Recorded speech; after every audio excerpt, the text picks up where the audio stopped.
Okay, hello there. This is for showing how to use dochub with a PDF so that you can write answers into it, which I asked you to do with the Amoeba Sisters Biomolecules worksheet. So I'm going to try to walk you through it.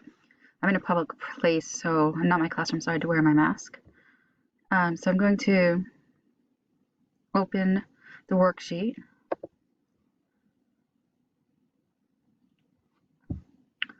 Now, some of you may have dochub on your Chromebook already. Mine pops up right here. However, if you do not, you're going to download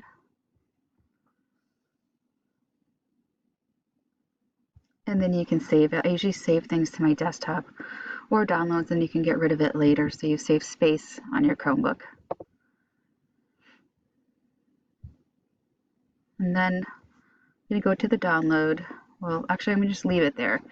Then what I'm going to do is I'm going to open up a new screen. I'm going to go to dochub.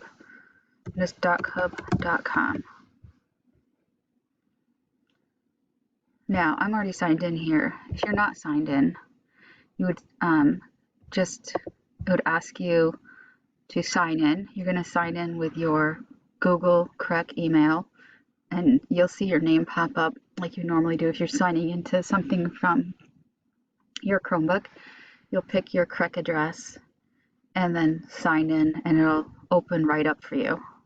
So because I'm already signed in, it went to my dashboard. However, if you haven't used this before, you're not going to have anything in your dashboard. You're going to want to hit New. And then when you go to New, you have a selection. You can go to Computer, Dropbox, Google Drive, or OneDrive. I'm going to go to the computer so that I can see my desktop files or my download files right away. So on my desktop files, I see it right here. Biomolecules worksheet by Amoeba Sisters. Select it and then open it. And now it's open. And just to actually be able to write in it, you're going to go to the second box from the left on the top of the web page. And it says, if you hover over it, it says Manage Fields. Click on it. You're going to go down to the third box on the left vertically, and it says Text Field. It'll only say it if you hover over it. So I'm going to click on it. And when I do that, I know it's going to work for me because I see the orange kind of transparent rectangle. And now figure out how we're going to write in it and what it's asking us to do.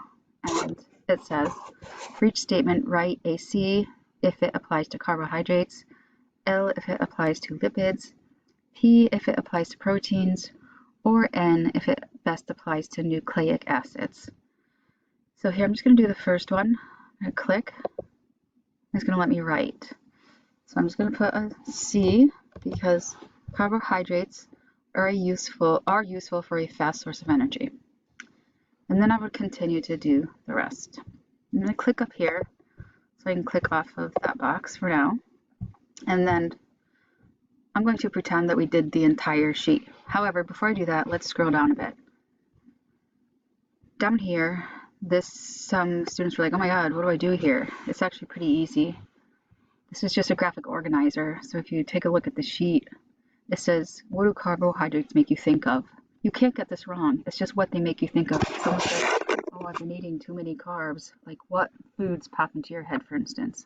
Or what idea pops into your head? In the video, they talk and give a name to the monomer of a carbohydrate. So you're going to have to look in the video for that, or the transcript. It also gives you the elements, which is what they give us here. So you don't need to do it because they did this one for us. And then you're going to give examples of what carbohydrates are in food, okay? And again, listen for the name monomers for your carbs, lipids, proteins, and nucleic acids, because they do tell you. Now for lipids, the elements, they're going to tell you CHO, but if you actually Google the elements found in lipids, you're going to find that there's actually 2 more as well that can be found.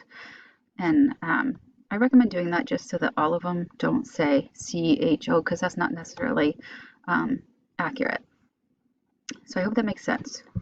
So say we're done with this entire thing and you want to submit it. First you have to save it. So you're going to go to top right to the 3 bars and you're going to hit download export, and then you can see that you can save it to your drive, which is what you want to do. And you're going to, then if it all looks correct, this is the right sheet, you hit export to drive. And then you can go ahead and show in drive so you can see that it's there if you want. Now I should see the one thing that I did fill in. Sometimes it takes a second, like it just did. It did pop in there. So then when you're ready to submit, because you're like, I'm done, we're going to go back to the assignment. And you would hit submit like you normally do, go to resources, and then find that document, which should be at the very top, assuming that you're submitting it right away, as you should, so you don't forget. So I hope this is helpful, and message me if there's anything more you need to know, or if something's not working particularly or specifically with yours. Thank you.